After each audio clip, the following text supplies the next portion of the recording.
Next chapter is work done, work energy power.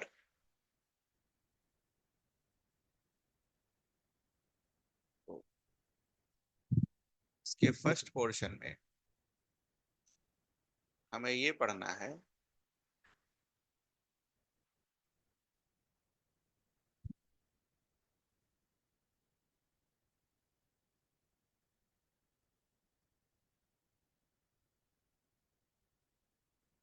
Normal work, जो हम word use करते हैं, इज डिफरेंट फ्रॉम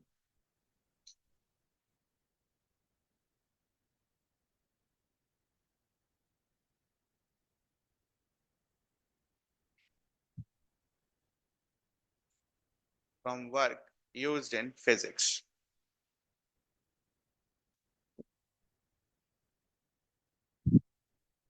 इसका एग्जाम्पल,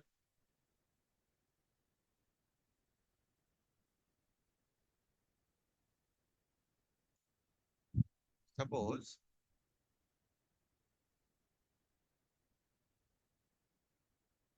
ये लोड है और ये ऐसे धागे से बंधा हुआ है और ये आदमी खड़ा है, इसको रोक के रखे हुए है। ठीक है। नॉर्मली आदमी जो फिजिक्स नहीं पढ़ा होगा वो क्या बोलेगा? बहुत काम कर रहा है, ही इज डूइंग वर्क।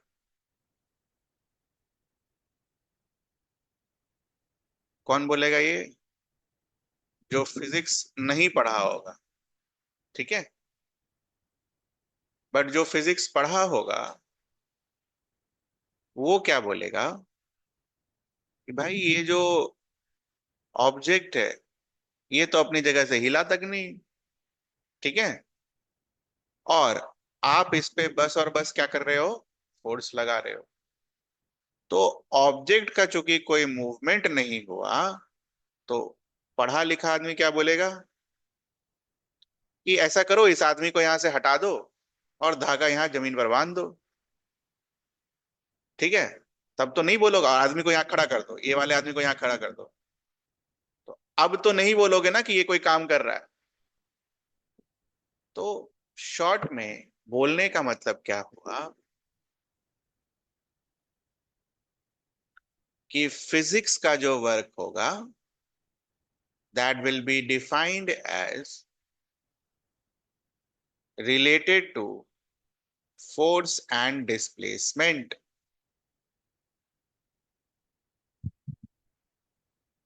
ठीक है। फिजिक्स में अगर वर्क डन होगा, so that will be related to force and displacement. Now the most important part वो क्या है? दोनों में से अगर एक भी नहीं हुआ तो वर्क विल बी जीरो। ठीक है। तो जब हम बोल रहे हैं कि वर्क के लिए फोर्स और डिस्प्लेसमेंट दोनों चाहिए, बोथ, तो अगर फोर्स जीरो है तो वर्क क्या होगा? जीरो। अगर डी जीरो है, डिस्प्लेसमेंट जीरो है, तो वर्क क्या होगा? जीरो। तो work is dependent on both force and displacement. ये आपने क्लास 9 में भी पढ़ा होगा।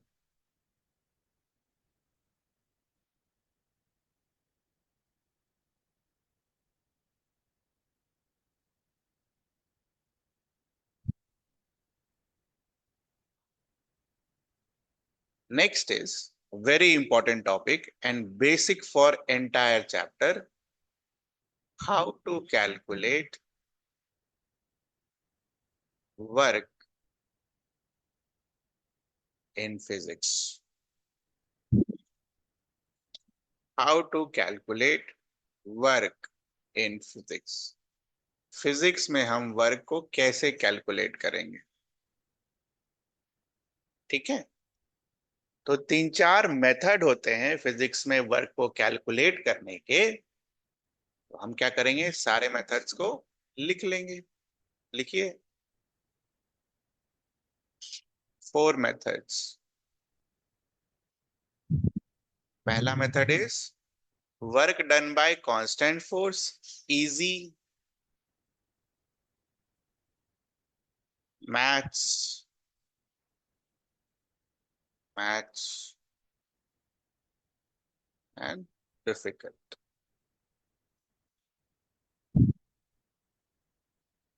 चारों अपने सिलेबस में है, चारों एनसीईआरटी में भी दे रखा है। मैथ्स इसलिए क्योंकि उसमें फिजिक्स कम है, मैथ ज्यादा है। ठीक है।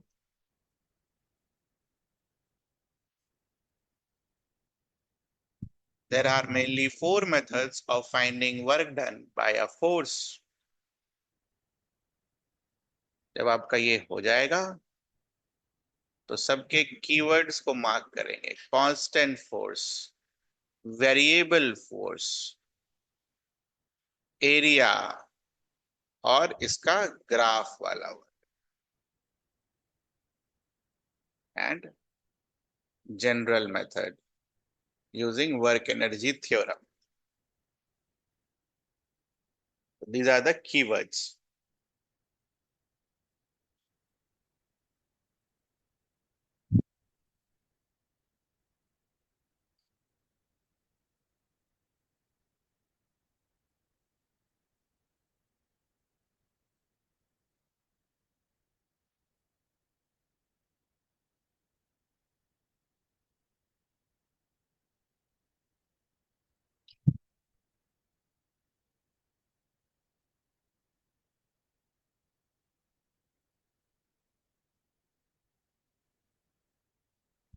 हो गया? पहला वाला लिखिए, work done by constant force. What is the meaning of constant force? Force का वैल्यू चेंज नहीं होगा, फोर्स हमेशा सेम होगा। फोर्स का वैल्यू चेंज नहीं होगा, फोर्स का value will remain same. Work done by constant force.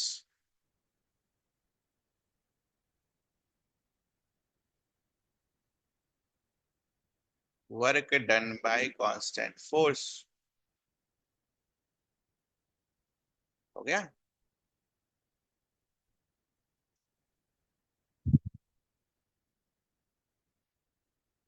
So work done by constant force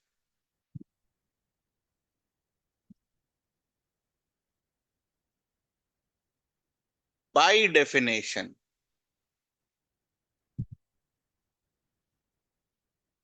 is equal to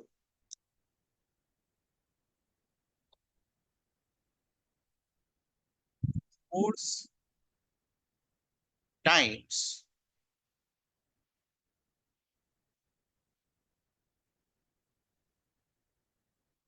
displacement times cos theta, where theta is equals to angle between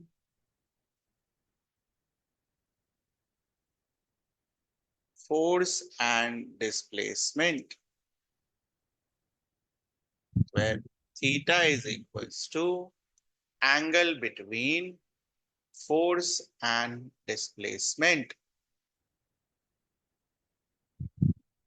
where theta is equals to angle between force and displacement.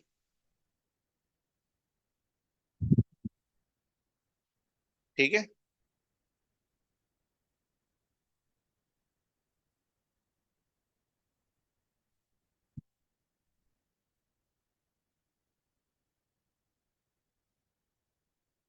Diagram बनाएंगे हम इसका। Suppose this is an object,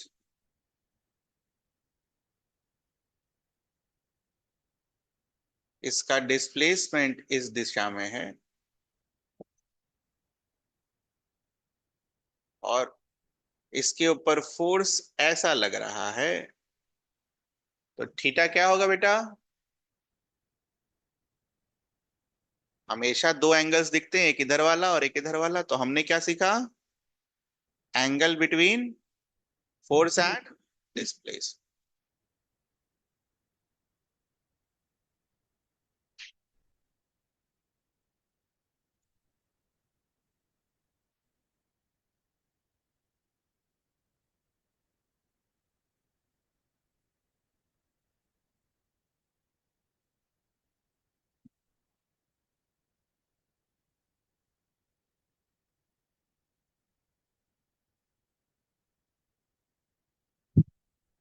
ठीक है, अब ध्यान से सीखना इस चीज को। तो इसका खैर यूज नहीं है, बट बुक में दिया होता है, एनसीईआरटी में भी दिया होता है। ध्यान से हम देखेंगे इस फॉर्मूले को। Can we write like this?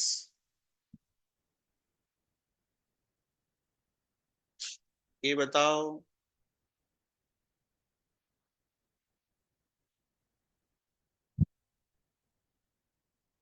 लिख सकते हैं हम?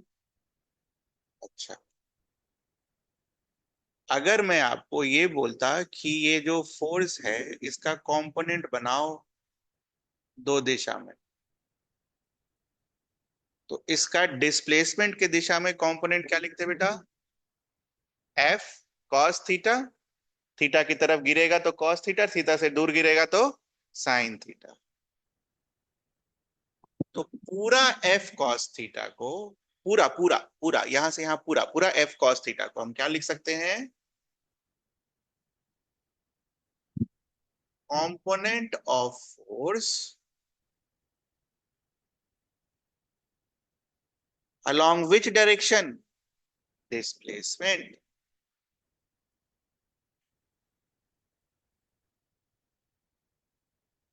into,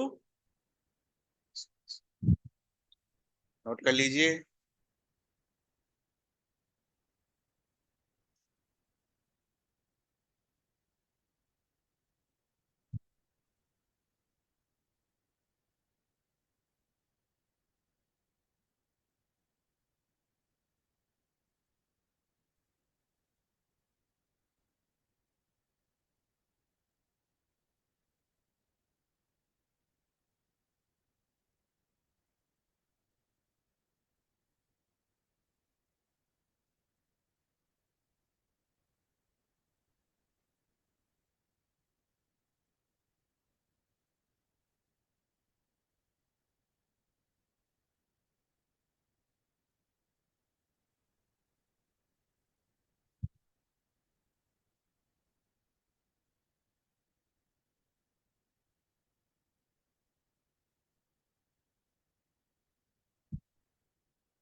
नोट हो गया सभी का? कुछ पूछना है इसमें?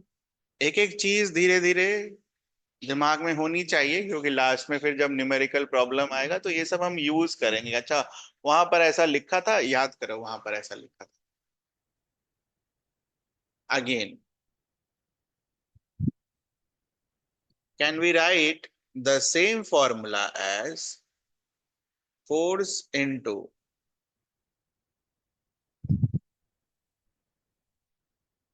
Displacement into cos theta?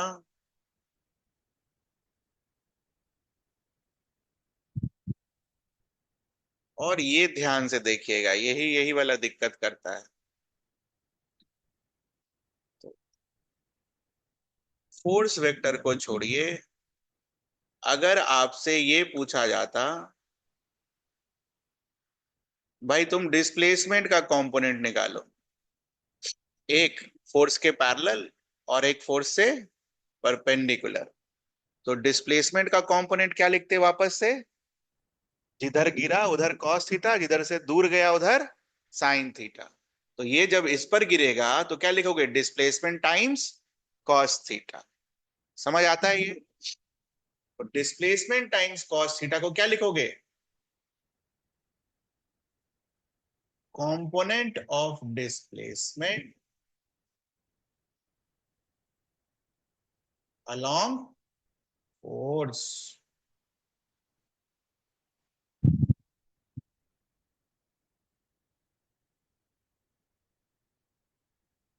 component of displacement along force.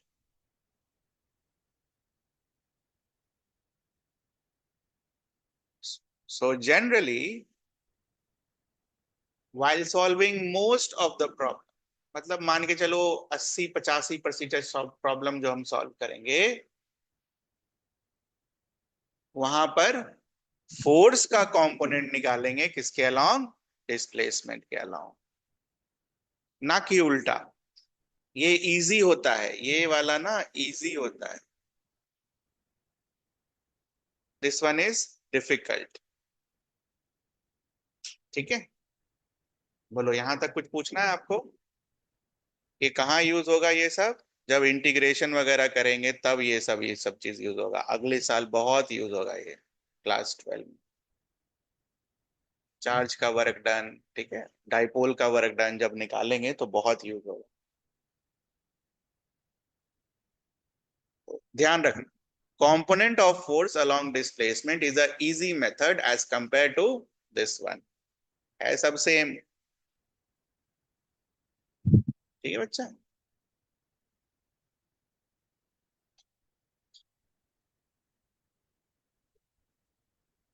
Next thing is,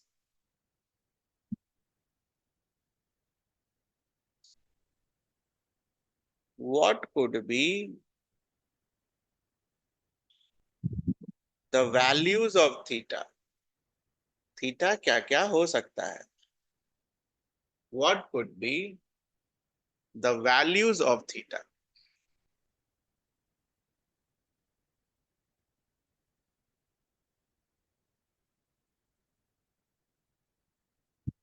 पहली चीज लगाओ, theta can be anything between 180 degree to,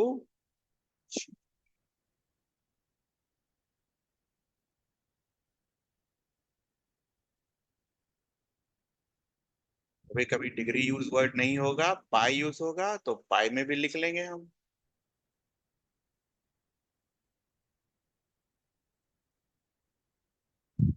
ठीक है, थीटा 0 से 180 डिग्री तक हो सकता है। हाँ, cases, one, when angle is acute, when angle is acute, क्या पढ़ा बेटा हमने acute angle का मतलब? 0 से बड़ा और 90 डिग्री से छोटा। वर्क डन का फॉर्मूला लिखेंगे हम यहाँ पर, force into displacement into cos theta.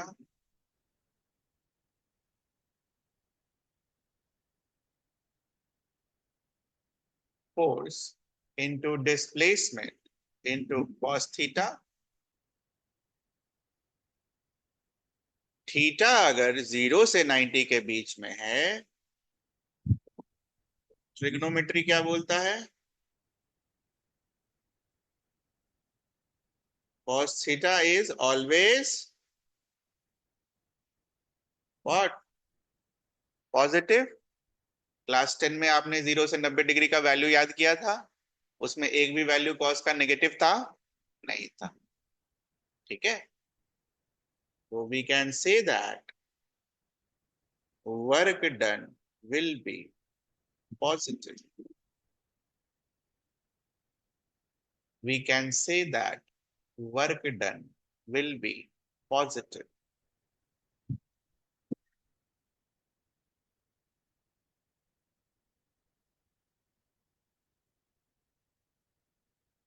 when theta is obtuse,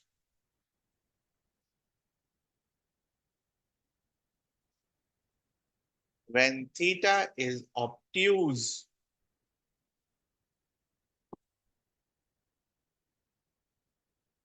again from the concept of trigonometry we know that cos theta in second quadrant second quadrant में आएगा ना 90 से 180। Is negative, is negative, therefore work done will be negative, therefore work done will be negative।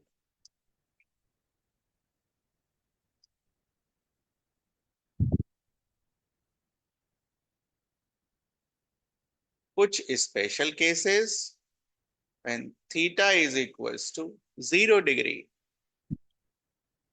रखो रखो, खुद रखो, equation में रखो, बताओ क्या है।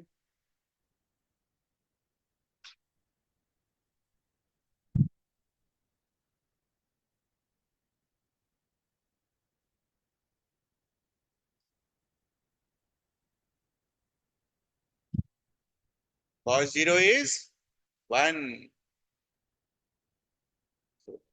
You used to learn this in class 9।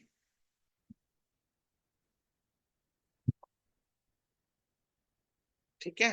अच्छा, cos 0 का मतलब क्या हो गया वेक्टर में डायग्रामेटिकली? क्या मतलब क्या है बेटा? अगर डिस्प्लेसमेंट का डायरेक्शन ये है तो फोर्स का भी डायरेक्शन सेम। बनाइए। 0 डिग्री का तो यही मतलब है, और तो कोई मतलब हो नहीं सकता। जब हमने बोला कि theta is the angle between force and displacement, तो थीटा को अगर 0 कर दोगे तो फोर्स कहां गिरेगा? डिस्प्लेसमेंट के ऊपर।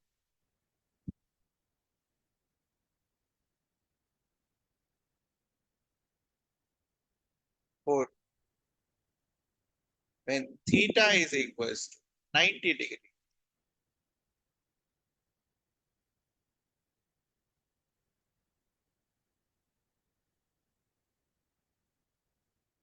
f into s into cos of 90। cos of 90 क्या पढ़ा बेटा हमने? 0।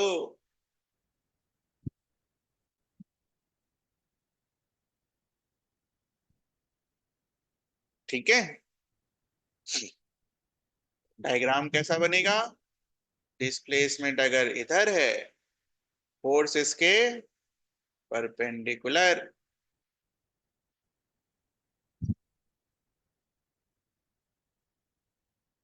ठीक है। कहने का मतलब है दोनों आपस में 90 डिग्री होने चाहिए। ये भी हो जाएगा 0? नहीं, दिस विल बी ऑल्सो 0। कहने का मतलब है फोर्स और डिस्प्लेसमेंट आपस में जैसे 90 डिग्री हो जाए ऐसा भी हो जाएगा। बना लो यार ये सब डायग्राम, यही सब दिक्कत होगा।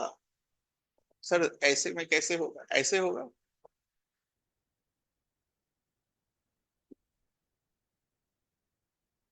मुद्दे की बात है डिस्प्लेसमेंट के परपेंडिकुलर होना चाहिए force, work done will B 0। Real life में कहाँ होता है? क्लास 9 में आपने कहाँ पढ़ा? बोलो। क्लास 9 के एग्जाम्पल में आपने कहाँ पढ़ा वर्क डन 0? दो एग्जाम्पल्स हमें क्लास 9 में दे रखे हैं। एक एग्जाम्पल क्या था? जैसे एक पॉटर है जो सामान ले जा रहा है, किधर? प्लेटफॉर्म पर। सामान जो है इसके हेड के ऊपर कैसा फोर्स लगा रहा होगा? ग्रेविटी का इधर। और डिस्प्लेसमेंट किधर हो रहा है सामान का? प्लेटफॉर्म पर राइट साइड। तो दोनों आपस में कितने डिग्री पर हैं? 90 डिग्री। तो पॉटर कोई वर्क डन फिजिक्स के हिसाब से नहीं किया, फिर भी वर्क किया जिसके लिए हम पैसे देते। ठीक है। ये एग्जाम्पल आपने पढ़ा था, 9 का है ये, एनसीईआरटी में। और दूसरा एग्जाम्पल जब आपने पढ़ा था,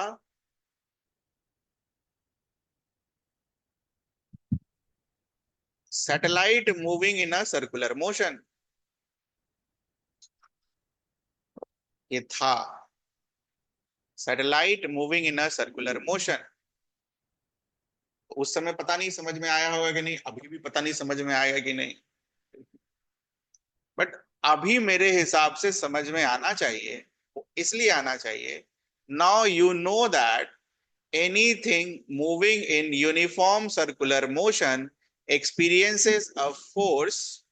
अगर ग्राउंड का ऑब्जर्वर है तो उसको कैसा फोर्स दिखेगा? सेंटर की तरफ। ये समझ में आता है हमें, हमने सर्कुलर मोशन में ये चीज पढ़ी। और ऑब्जेक्ट जा किधर रहा है बेटा? इधर। तो दोनों के बीच का एंगल कितना होगा? 90 डिग्री। तो सैटेलाइट का मोशन, यही था क्लास 9, सैटेलाइट का motion around a planet is what is an example of work done being zero, although the force is not zero। ना ही फोर्स जीरो है, ना ही डिस्प्लेसमेंट जीरो है, लेकिन वर्क डन क्या है? जीरो। तो ये दो एग्जांपल्स आपने क्लास 9 में पढ़े थे, मैंने सोचा लिखवा देते हैं, 9 वाला भी रिवाइज हो जाए।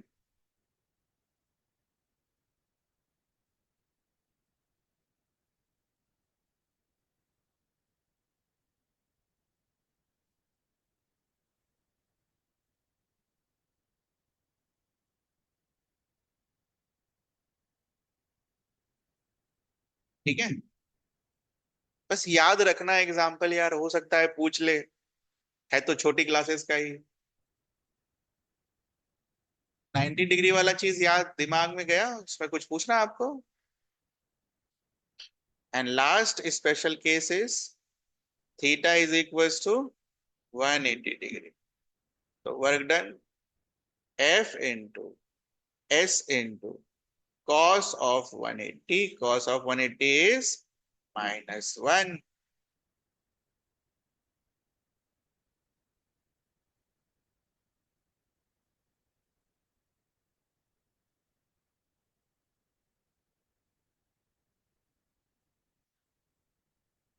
डायग्राम कैसे बनाएंगे? डिस्प्लेसमेंट अगर इधर है तो फोर्स पूरा का पूरा किधर होगा? 180 डिग्री पर। ये रहा हमारा डायग्राम। ऐसा कभी सिचुएशन सोचा आपने, फोर्स उल्टा लग रहा हो, डिस्प्लेसमेंट आगे हो रहा हो? यही सब दिक्कत करेगा। देखा है आपने, एकदम देखा है आप, ये तो एकदम तय है कि आपने देखा है। बट अभी से सोचना होगा इन सारी चीजों की कि हाँ ये कैसे। ये तो सबसे आसान है, पहला वाला, है ना? ऐसे ऑब्जेक्ट को इधर से धक्का दो तो फोर्स भी इधर लग रहा होगा और ऑब्जेक्ट भी सीधा जा रहा होगा। ये थोड़ा डिफिकल्ट होता है सोचना, 90 डिग्री वाला। तो दो केसेस मैंने अभी आपको एक्सप्लेन करे कि हाँ ऐसे आप सोच सकते हो। ये ये पहली बार में बच्चे सोच नहीं पाते कि ये कैसे बनेगा। कैसे बनेगा क्या? मान लीजिए, ठीक है, एक ऑब्जेक्ट इधर मूव कर रहा हो, इस पर कोई फोर्स नहीं लग रहा हो, ठीक है बेटा? मान लो इसको रोकना हो, क्या करोगे? How will you stop it? बोलो।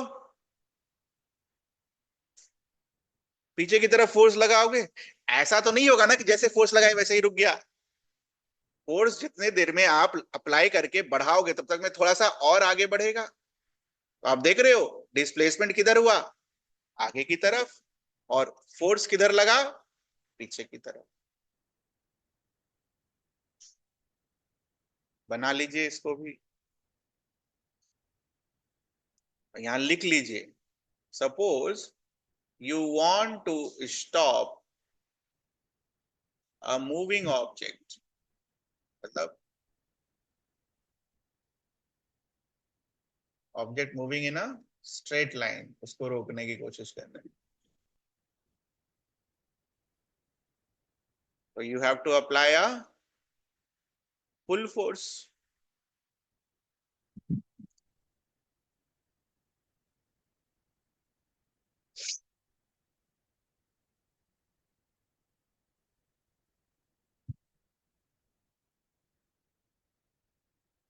ठीक है बच्चा मेरे, पढ़ो अब सब जितना पढ़ाया अभी तक डायग्राम के साथ।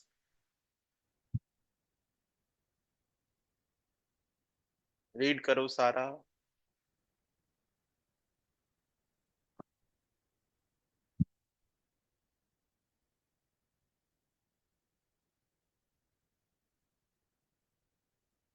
शुरू से लेकर अभी तक सारे रीड करो। ये सब पूरा क्लास 9 वाला है, नया तो कुछ हुआ ही नहीं है, ये कंपोनेंट वाला पोर्शन छोड़कर। शुरू करो, जल्दी रीड करो।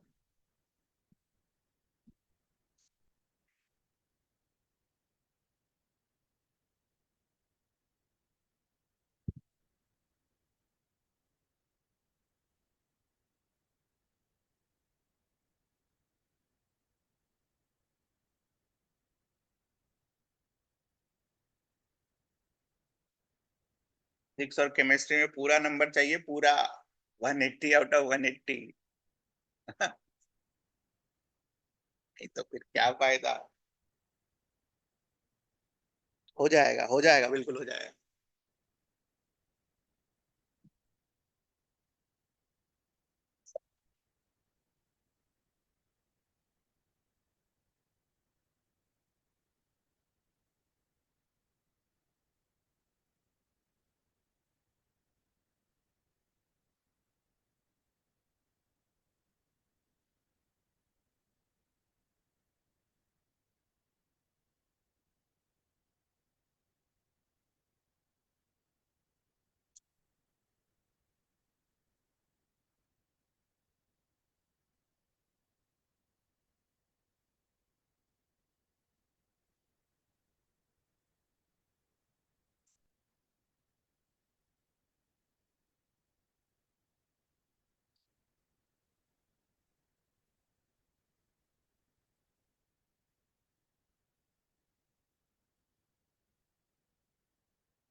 हो गया।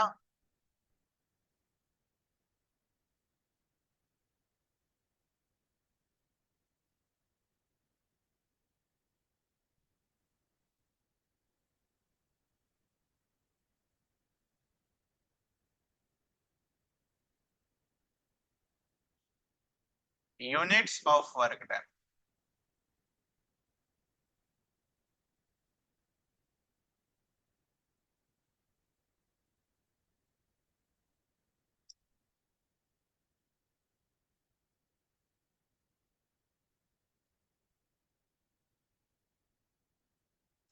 What is the unit of force? Newton. What is the unit of displacement? Metre. इसका कोई यूनिट नहीं होता है।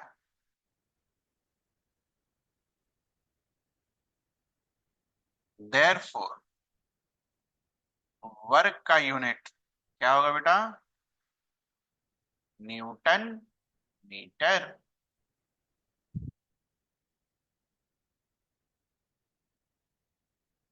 वर्क का unit will be newton metre. Now आज के बाद अब न्यूटन मीटर यूज नहीं करेंगे।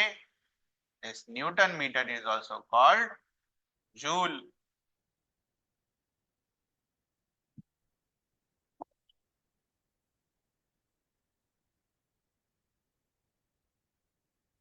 यहां पर नोट करके एक पॉइंट लिखेंगे। It is also the unit of energy. It मतलब जूल। पढ़ा ना केमिस्ट्री में, -13.6 इलेक्ट्रॉन वोल्ट को कैसे जूल में कन्वर्ट करते हैं। वहां पर हमने एनर्जी के टर्म से पढ़ा, kinetic energy, potential energy, total energy. तो joule is also unit of energy. यहां पर बस हम एक पासिंग रेफरेंस लिखेंगे। क्या है वो पासिंग रेफरेंस? अगर दोनों का यूनिट सेम है, therefore we can say that they might be somehow related। हो सकता है, अभी तो इसलिए might लिखा है। therefore we can say that they might be पर डब्बा लगाइएगा। ऐसा भी तो हो सकता है कि ना हो रिलेटेड।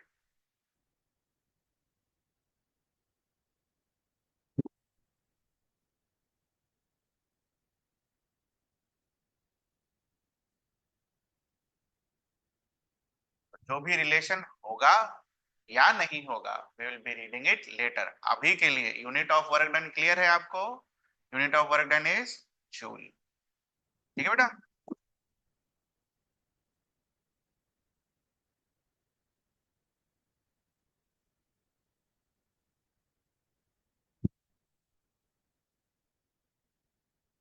एट्स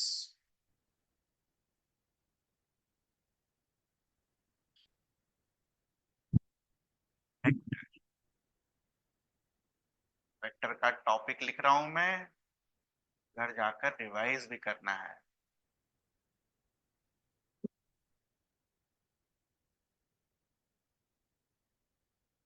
dot product. ठीक है, थोड़ा सा जल्दी फटाफट रिवाइज करा दे रहे हैं।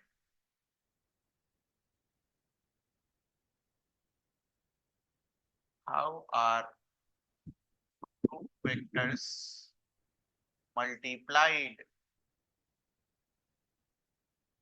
It was done in two ways. One was known as A dot B, other was known as A cross B. This was called vector product, okay, or it was also called cross product. And what was the value of cross product? Magnitude क्या हुआ करता था बेटा? बोलो। Mod of A into mod of B into sine theta. Mod of A को सिर्फ आप A भी लिख सकते हो बिना वेक्टर साइन के, मॉड ऑफ बी को आप सिर्फ बी लिख सकते हो बिना साइन के। मॉड मतलब मैग्नीट्यूड। ठीक है, 3i कैप है तो क्या लेंगे? बस 3। 4j कैप है तो बस और बस क्या लेंगे? 4। Magnitude sine theta. तो इसका अभी कोई काम नहीं है क्योंकि था तो एक बार कर लिया हमने। दिस वन, इसको कैसे लिखते हो? Magnitude of A into magnitude of B into cos theta. Magnitude को रिप्रेजेंट करने का तरीका और क्या आता है? वेक्टर साइन हटाकर ए बी और क्या लिख दो? Cos theta. Just compare this with original equation. Just compare this with पहले लाइन वाला इक्वेशन जहां पर हमने लिखा। कंपेयर करो बेटा एक बार, देखो।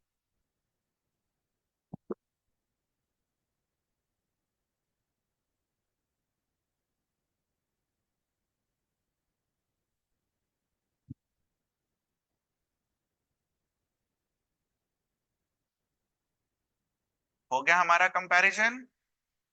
ए की जगह क्या लिखेंगे? फोर्स। बी की जगह क्या लिखेंगे? डिस्प्लेसमेंट। और कॉस थीटा की जगह तो कॉस ही थीटा। ठीक है, अब अगर आपने ये क्या लिखे हो? फोर्स का मैग्नीट्यूड। ये क्या लिखे हो? डिस्प्लेसमेंट का मैग्नीट्यूड। ठीक है, तो अगर मुझे इसे वेक्टर नोटेशन में चेंज करना हो तो मैग्नीट्यूड को कैसे लिखोगे? जस्ट उल्टा जा रहे, उल्टा जा रहे, उल्टा जा रहे ऐसे, और फिर इधर से इधर।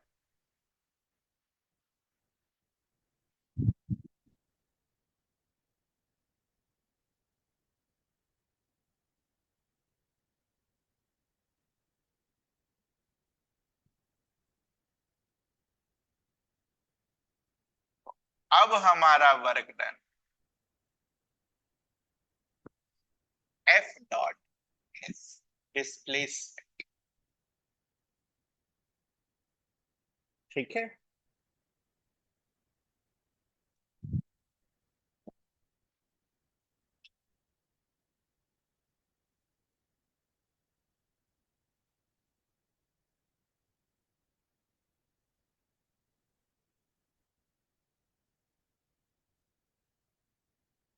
वापस से वेक्टर वाले टॉपिक पर आते हैं जो हमने ऑलरेडी कर रखा है।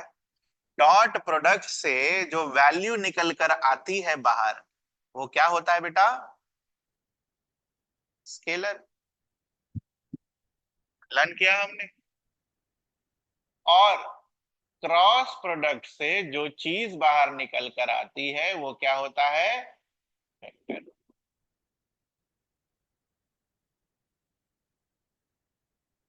इस कंसेप्ट को अप्लाई करके मुझे ये बताओ, वर्क डन एक कैसा फिजिकल क्वांटिटी है? इज इट स्केलर और वेक्टर? स्केलर, तो नोट करके यहां लिखेंगे, therefore work done is a scalar quantity, therefore work done is a scalar quantity। Scalar quantity को डब्बे में बंद कर लेंगे।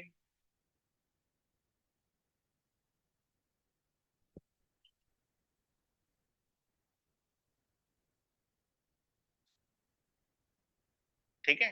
अच्छा, जब यूनिट एंड डायमेंशन हम पढ़ रहे थे, तब आप एक चीज मैंने क्लास में बोली थी कि यूनिट एंड डायमेंशन जनरली हम लास्ट में पढ़ते हैं जब हमें सारे फॉर्मूले पता हो। ठीक है। तभी आप किसी भी चीज का यूनिट का कन्वर्जन कर सकते हो। आप मुझे पता ही नहीं वर्क डन किसका किसका मल्टीप्लीकेशन है, तो हम यूनिट का कन्वर्जन नहीं कर सकते हैं। तो एक होमवर्क दिया जा रहा है आपको। तो वर्क डन का यूनिट तुमने ये निकाला। ये कौन सा यूनिट है? SI, M K S, mass in kg and in second, metre kilogram और सेकेंड, है ना। यहाँ पर तुमने मास को क्या माना होगा? केजी। लेंथ को क्या माना होगा? मीटर। और टाइम को क्या माना होगा? Second. Question is convert this into CGS unit. तो ये होमवर्क मैंने तुमको कहां से दिया? यूनिट एंड डायमेंशन वाले चैप्टर से। वहां नहीं लिख सकते थे क्योंकि वहां पढ़ा ही नहीं, तो क्या लिखेंगे वहां पर? ठीक है। आई होप हमें पता होगा। इसको एम एल टी करके लिखेंगे, इसको एल की पावर 1 लिखेंगे, फिर एल की पावर 1 को मीटर और सेंटीमीटर में रेशियो लेंगे। करना नहीं बने तो पूछ लेना मेरे से। पूरा सिखाया गया आपको कैसे यूनिट का कन्वर्जन किया जाता है। चलो आगे।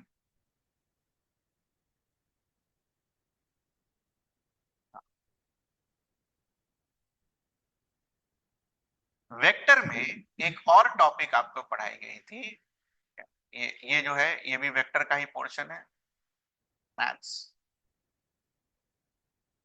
ये पहला पोर्शन तो ये था, फर्स्ट पोर्शन मैथ्स का। दूसरा portion vector, how to find displacement vector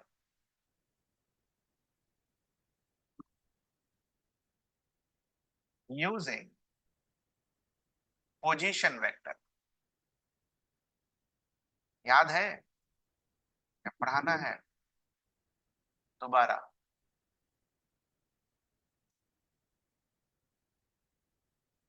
position vector याद है आप लोगों को? पोजीशन वेक्टर क्या होता है? लिख लो यार फटाफट।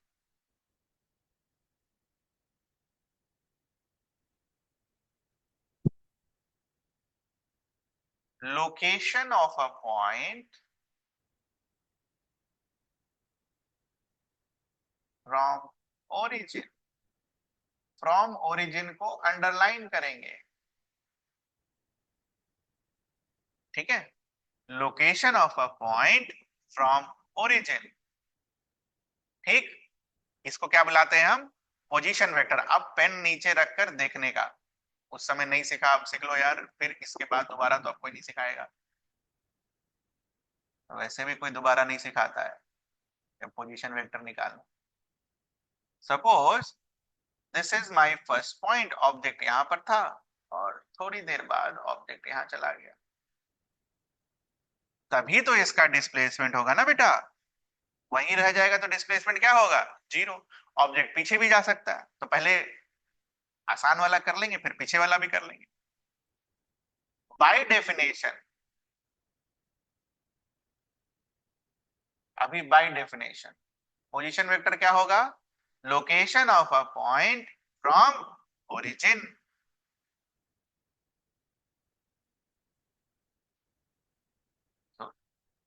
This will be position vector of A. बनाइए।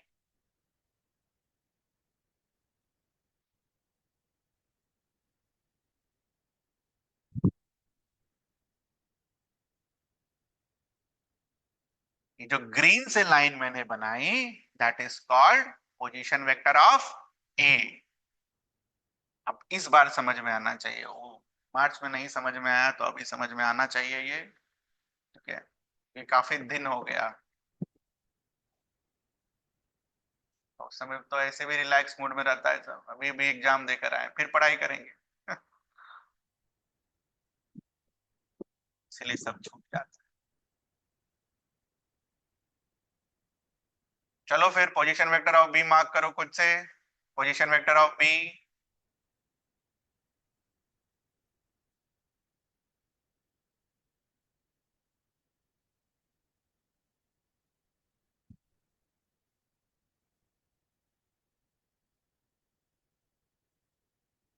ठीक।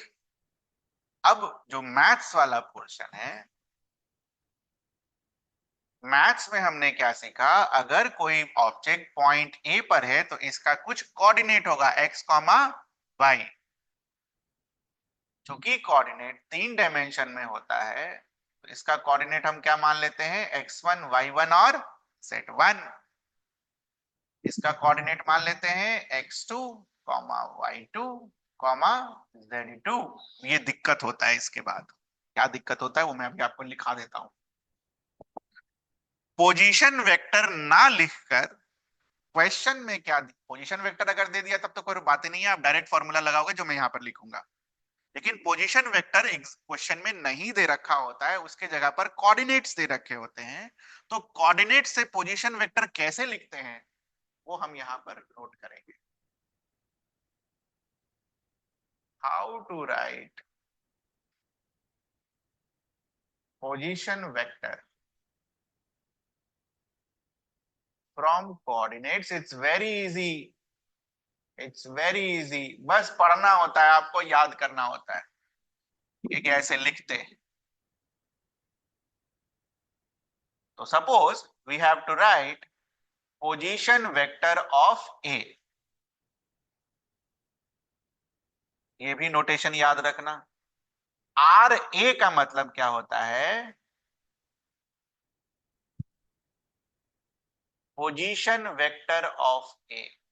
बाय डिफॉल्ट यही मतलब होता है बेटा, आर ए। अगर कहीं लिखा हुआ है आर ए तो इसका मतलब क्या दिया हुआ है? ए का पोजीशन वेक्टर। तो कोऑर्डिनेट से कैसे लिखते हैं? अगर मान लो उसका कोऑर्डिनेट 2 3 4 दिया हुआ है तो 2 आई कैप 3 जे कैप और 4 के कैप। यहां क्या दिया हुआ है? x1 y1 z1, तो हम क्या लिखेंगे? x1 i cap, y1 j cap, z1 cap. दूसरा खुद से करो, पूरा लिखना कि इसको क्या बोलोगे और मैथ्स में क्या लिखोगे।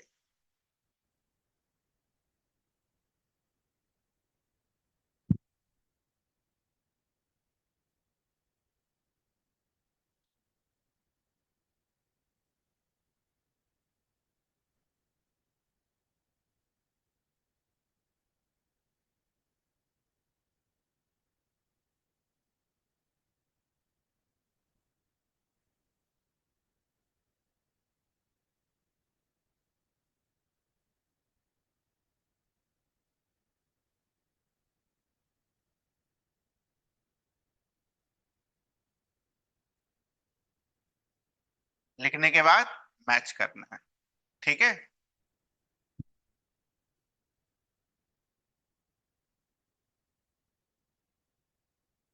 अब अपने टॉपिक में आते हैं, जो टॉपिक का ऊपर वाला नाम है how to find what displacement vector from position vector. तो पहले ये बताओ, क्या अब हम क्वेश्चन में पोजीशन वेक्टर आइडेंटिफाई कर लेंगे? अगर मुझे कोऑर्डिनेट दिया हुआ है तो क्या हम उसका पोजीशन वेक्टर लिख देंगे? और अगर पोजीशन वेक्टर पहले से दे रखा है तो फिर कोई बात ही नहीं, ठीक है। We require displacement. डिस्प्लेसमेंट क्या होता है बेटा? इनिशियल पॉइंट और फाइनल पॉइंट के बीच की दूरी। तो डिस्प्लेसमेंट अगर चाहिए तो यू रिक्वायर दिस, यही चाहिए ना, ए बी वेक्टर। लिखो।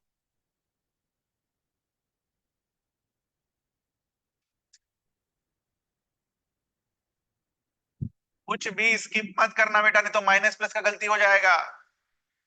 ए बी लिखा है तो ए बी का क्या मतलब होता है? ए से स्टार्ट, बी पर end. A B is not B A, बताया था ना। अगर आपको नहीं पढ़ा आपने वेक्टर तो लिख लेना वो भी, स्टार्ट एंड।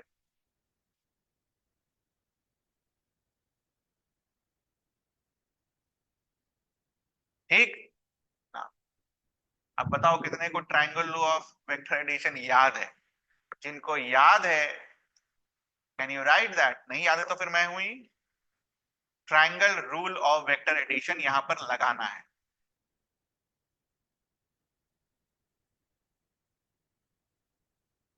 देखो एग्जाम में इतना नहीं करना होता, मैं बस सिखा दे रहा हूं आपको, अगर आपका रह गया हो तो एग्जाम में इतना नहीं करना होता, एग्जाम में डायरेक्ट लिखेंगे हम। वो भी शॉर्टकट भी सिखाऊंगा मैं अभी आपको। तो triangle rule of vector addition says OA vector plus AB vector will give you OB vector. दिख रहा है आपको? हमेशा जो रिजल्टेंट वेक्टर कहां से लेते हैं? टेल से हेड की तरफ, पूरा बेसिक्स। तो ट्रायंगल लॉ अगर हम लगाएं,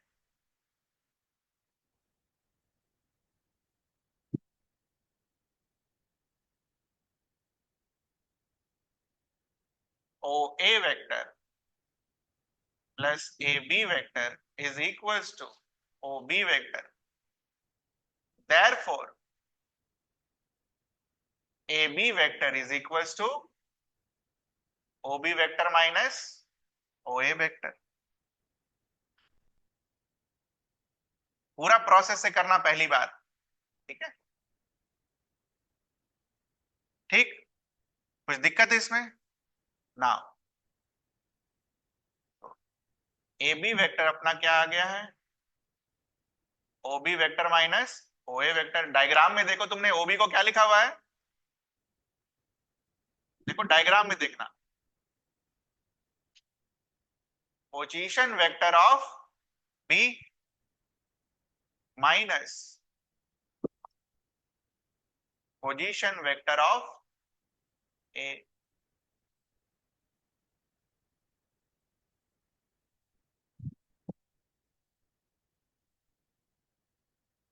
करके बताओ आंसर क्या आएगा?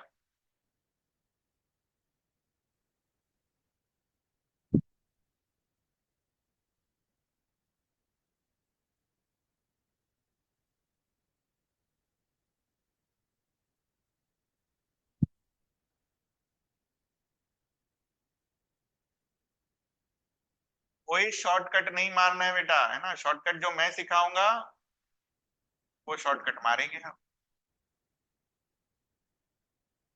अगेन द क्वेश्चन यहां तक आकर क्या चीज का बन सकता है, वेक्टर टॉपिक का, how do we subtract two vectors.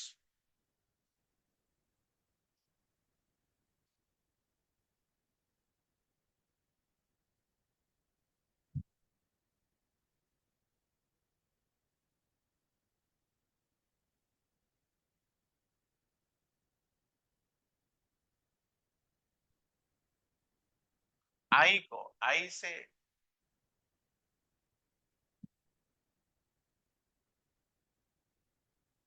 जे को जे से, और के को K से। ये आया आपका आंसर। अब हर बार तो ट्रायंगल लॉ नहीं लगाएंगे ना बेटा, ठीक है। हर बार तो ट्रायंगल लॉ लगाएंगे नहीं। अब देखना ध्यान से, यही है इंपॉर्टेंट शॉर्टकट।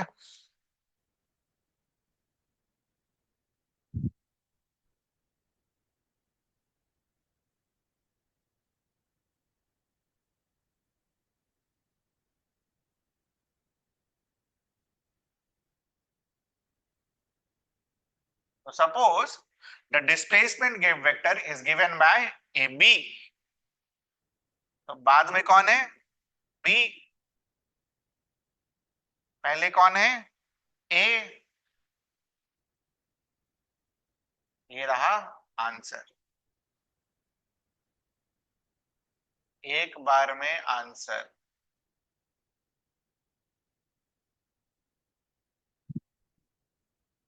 जो बाद में वो पहले, और जो पहले वो बाद में।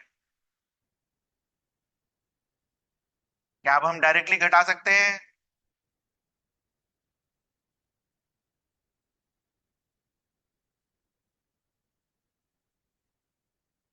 तो ये हो गया आपका सेकेंड चीज, how to find displacement vector. ठीक बेटा।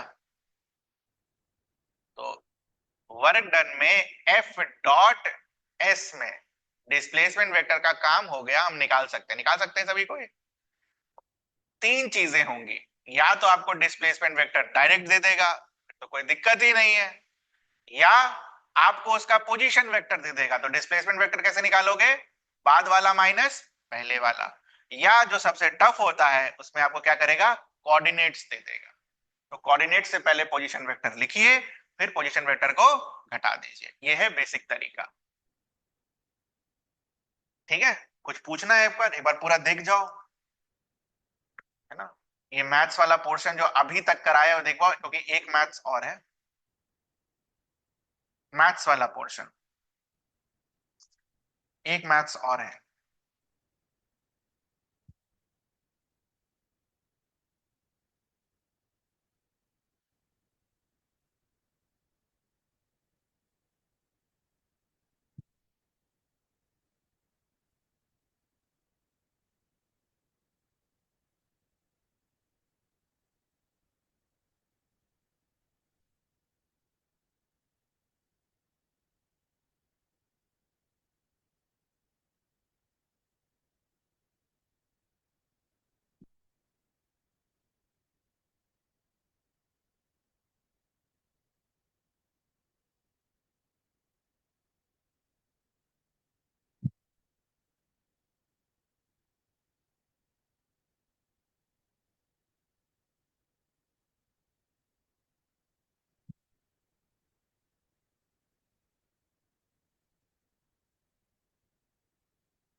गया? ऐसा चीज जो मुझे दोबारा बताना हो इसमें से। मैथ्स का तीसरा पोर्शन, लास्ट है ये, वेक्टर का तीसरा portion.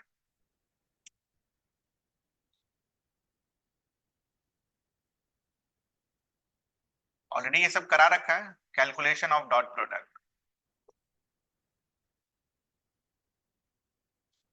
Calculation of dot product. So if a vector is given by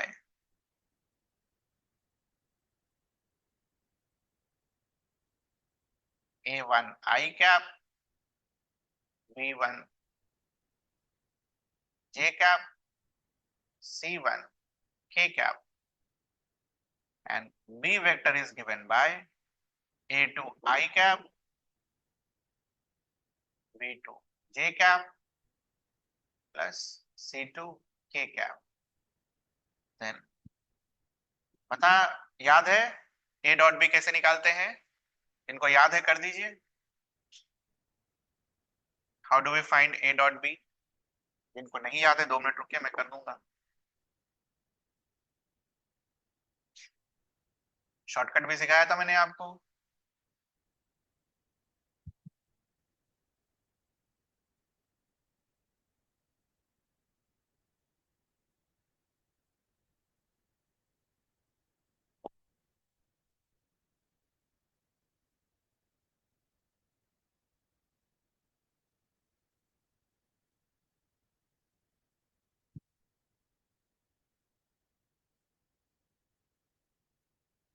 हो गया सभी का? What is the shortcut? I को आई से, बी को बी से,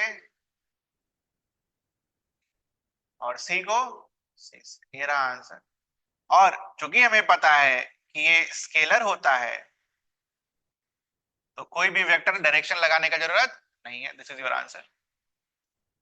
तो अब मुझे बताओ बेटा कि अगर किसी क्वेश्चन में तुम्हें फोर्स दे दे, ठीक है, किसी क्वेश्चन में अगर तुम्हें फोर्स दे दे और पॉइंट ए का पोजीशन वेक्टर और पॉइंट बी का पोजीशन वेक्टर दे दे, तो वर्क डन निकाल लोगे? ठीक है, work done A to B मान लो पूछा है, तो पहला स्टेप क्या होगा? डिस्प्लेसमेंट वेक्टर निकालना। कैसे पता चला ए से बी? यहां पूछा है work done from A to B, इसका क्या मतलब होता है? वर्क डन ए बी, लिख लो वो भी। Work done in moving object from A to B, not B to A, work A B. बहुत इंपॉर्टेंट चीज लिखी है आपने, इसका इंपॉर्टेंस आपको अगले साल समझ में आएगा।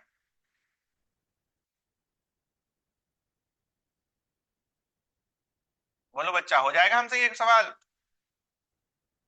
फोर्स दे दे, पोजीशन वेक्टर दे दे, तो क्या हम वर्क डन निकाल लेंगे? तो पहले उसके लिए क्या निकालना होगा? डिस्प्लेसमेंट वेक्टर, और फिर उसके बाद क्या करना होगा? Dot product.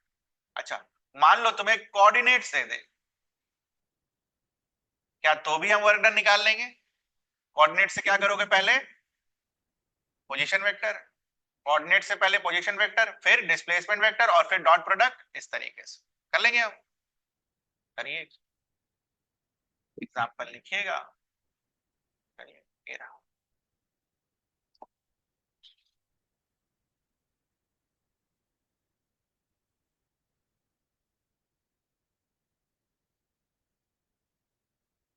नोट भी कर लीजिएगा, मतलब क्लास नोट वाला क्वेश्चन।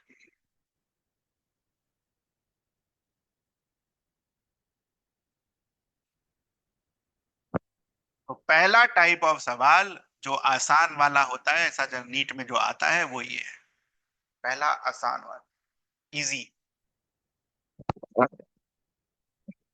डिफिकल्ट लोगों के लिए इसलिए हो जाता है क्योंकि डिस्प्लेसमेंट निकालने नहीं आता है।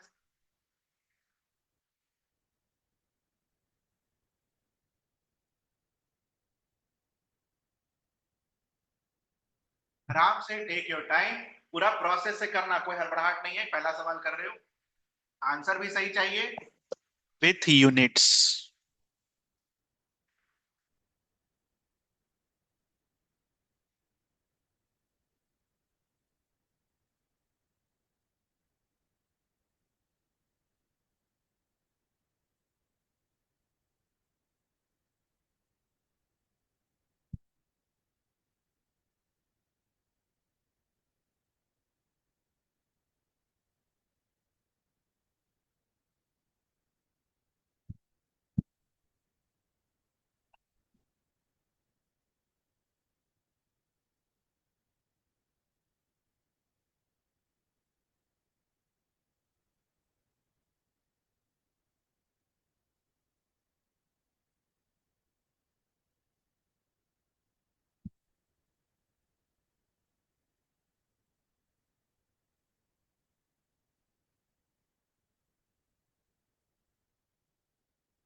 So let's do it with concepts that we have learned. एक एक चीज को यूज करेंगे हम. So it says that an object is displaced from A to B. तो बेसिकली हमें क्या निकालना है? Work done from A to B. तो work done from A to B के लिए एफ इंटू एफ डॉट कौन सा वेक्टर चाहिए होगा? A B vector. A B vector calculate करने के लिए we require r b minus r a. So what is b? 6 i cap minus 4 j cap plus 2 k cap. And what is r a? Sign बदल के लिख देते, -2 i cap minus 4 j cap और +6। तो what will be your displacement vector? ये आया आपका displacement vector. इसका काम हो गया। 4 आई कैप -8 जे कैप +8 के कैप। फोर्स का तो कोई दिक्कत ही नहीं है, दिया हुआ ही है 2 3 और -1।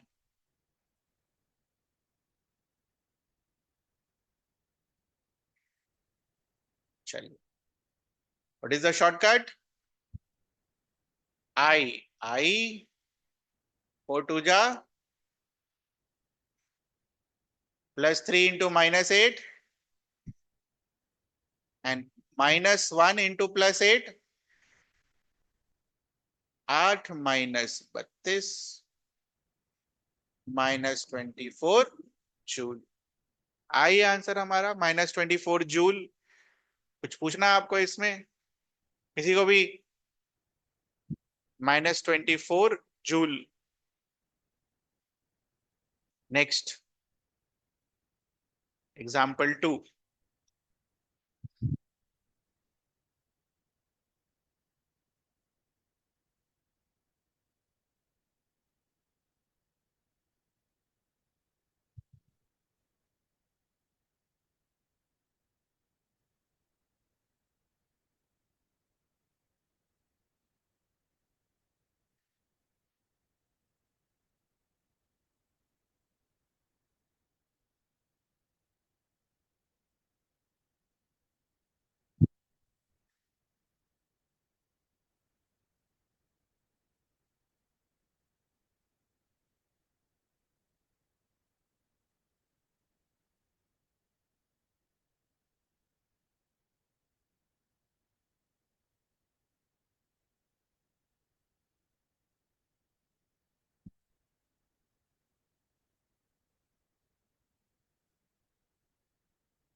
गया बच्चा लोग?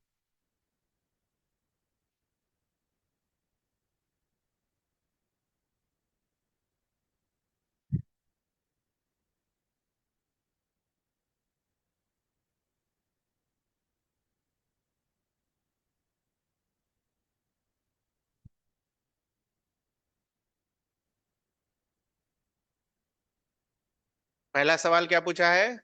40 न्यूटन वाला कितना वर्क करेगा, ठीक। अच्छा देखना जरा 40 न्यूटन वाले केस में क्या होगा ना। 40 न्यूटन वाला ऑब्जेक्ट यहां पर है, थोड़ी देर बाद यहां पर होगा, लिखा है ना, is pulled bye a force upwards, ठीक। तो मुझे ये बताओ डिस्प्लेसमेंट कितने का हुआ? 2 मीटर का। ये क्लियर है हमें? डिस्प्लेसमेंट का डायरेक्शन मार्क करो, मार्क करो, मार्क करो, ऐसे ही करते हैं इसको, मार्क करो। डिस्प्लेसमेंट का डायरेक्शन मार्क करो, फोर्स का डायरेक्शन मार्क करो।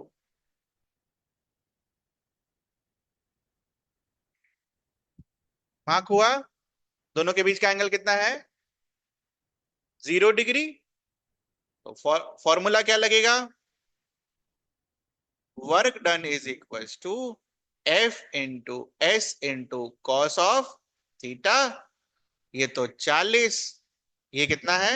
2 मीटर, और ये होगा कॉस ऑफ 0 डिग्री, ठीक। H2।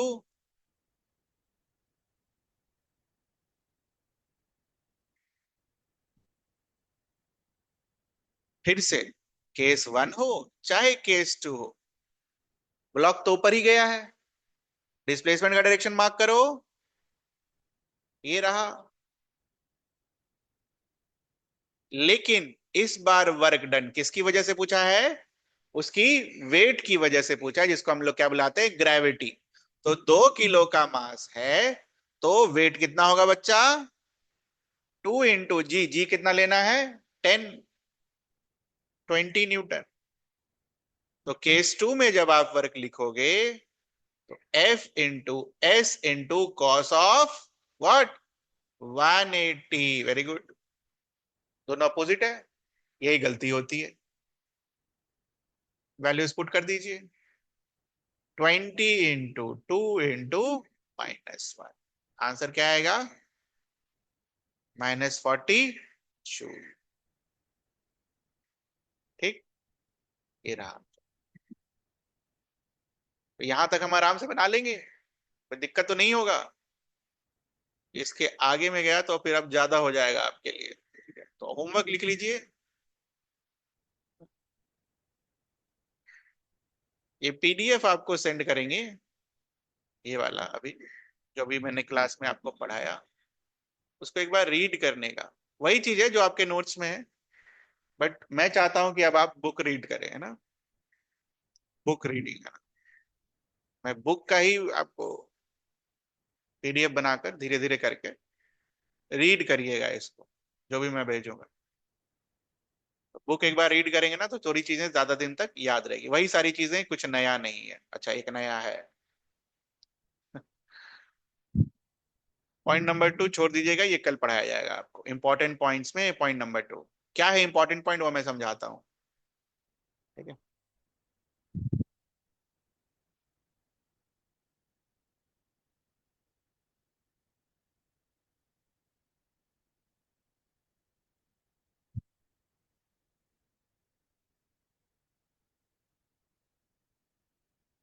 सपोज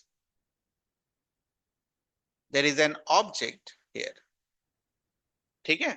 ट्रेन में एक ऑब्जेक्ट है, और ट्रेन में ऑब्जेक्ट यहां से यहां गया, ठीक है बच्चा। तो इस आदमी के लिए, मतलब, नहीं होता है सामान गिर गया ट्रेन में, लुढ़क कर क्या होगा? आगे चला जाएगा। इस आदमी के लिए ये सामान कितना आगे गया बेटा? Let that distance be S naught, ठीक है। बट इस आदमी के लिए सामान कितना आगे गया होगा? एस नॉट तो आगे गया भी होगा, ट्रेन भी आगे चला गया होगा, ट्रेन मूव कर रहा है ना। तो ट्रेन अगर मूव कर रहा है, इसके लिए तो उतना ही डिस्टेंस होगा, बट इसके लिए और ऐड कर देंगे, जितना कितना ऐड कर देंगे, ट्रेन जितना मूव किया हो। सो what is the displacement for him, and what is the displacement for him? दोनों वर्क डन क्या लिखेगा? अलग अलग। ठीक है, तो हम क्या बोल सकते हैं, वर्क डन जो है वो रेफरेंस फ्रेम पर क्या करता है? डिपेंड करता है। तो यही है वो point, important point. Work done depends on reference frame.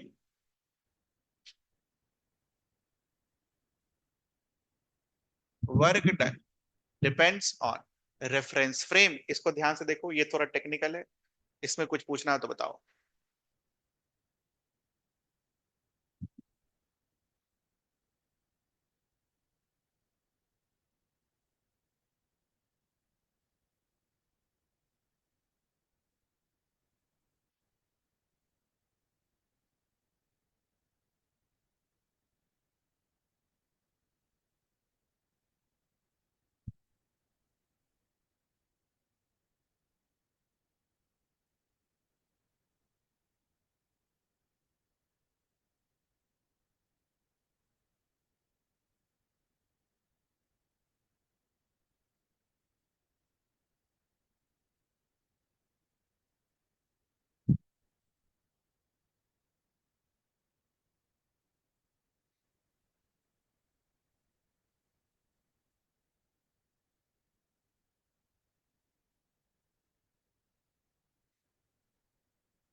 इस पिक्चर से हमें पूरा क्लियर है। मान लो ट्रेन भी रुका हुआ है, ये भी रुका हुआ है, इसको कितना डिस्प्लेसमेंट दिखेगा? S not. इसको भी कितना दिखेगा? S not. मान लो ट्रेन चल रहा है, तो ट्रेन चले रुका हुआ रहे, अंदर वाले को हमेशा डिस्प्लेसमेंट कितना दिखेगा? S not. लेकिन बाहर वाले को क्या दिखेगा? S plus S not. बना लो ना ये भी फोटो बना लेना initial.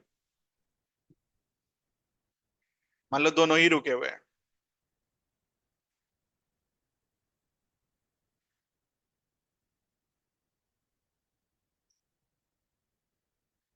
Very important point. Force को तो आप सूडो फोर्स लगा के कर लेते हो, बट वर्क डन को आप सूडो वर्क डन लगाकर नहीं करोगे, क्योंकि सूडो वर्क डन टाइप का कोई चीज एग्जिस्ट नहीं करता है। ठीक है।